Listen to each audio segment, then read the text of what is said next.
Moving on to giant sheep news. Ever since Dolly the sheep was successfully cloned all the way back in 1996, science has yearned for the next great application of the cloning arts. Something to change the world. Would it be cruelty-free meat? Cloning organs for transplant? Cloning your pet to generate infinite amounts of social media content? Cloning a workforce who isn't technically human and thus has no human rights to violate? Or simply endless young bodies for the rich and horrible to drain their blood and organs from? What could it be? Well, I don't think any of us saw this coming. A Montana man has been sentenced to 6 months in prison and slapped with over $24,000 in fines for breeding and selling clones of an enormous sheep. We're punishing this man? We should be rewarding him. I want lamb chops the size of Buicks, sheep that make enough wool to cover a city, horns that could be filled with fruit and used to serve a cornucopia so large nobody would ever be hungry again. This all sounds pretty good to me.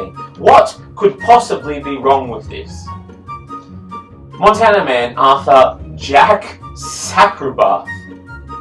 I was not aware that Jack was a common nickname for Arthur. Feels like a piece of pop culture knowledge that's skipped right over my head. History and pop culture are full of different Arthurs, and I won't have it. Arthur and Jill, Arthur and the Beanstalk, Arthur the Ripper. Are you hearing yourself, Jack? Make better choices. This is a bigger criminal offence than the sheep cloning. Jack imported biological tissue of the Marco Polo Agrali sheep from Central Asia without declaring it, and had the tissue sent to a lab in order to create cloned embryos. He then implanted these cloned embryos into ewes, which gave birth to this new breed of super sheep. Not a great start, I'll admit, not a great start, but keep your eyes on the prize, giant lamb chops, surely we'll get there.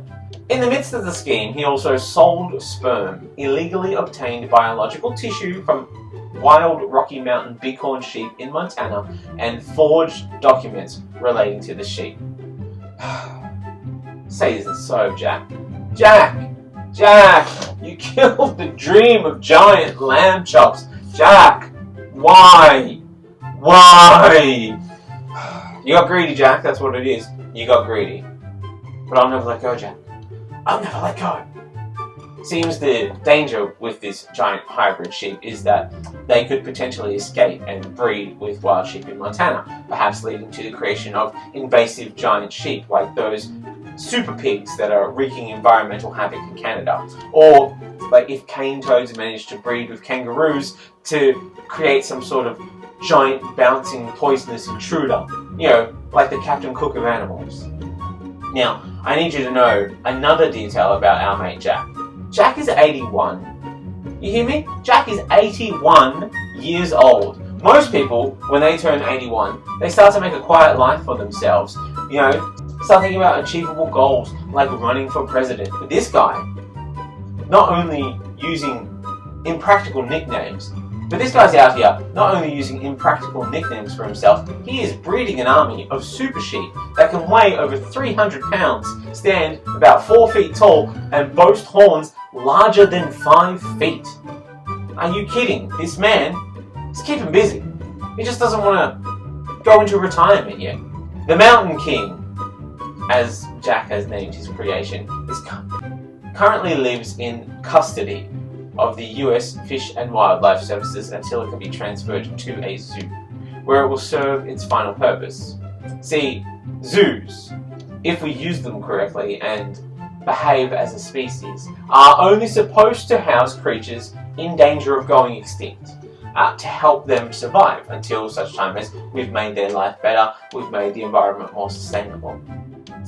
Once that animal is no longer in danger, they wouldn't need to be in a zoo anymore. Zoos are designed to make themselves redundant.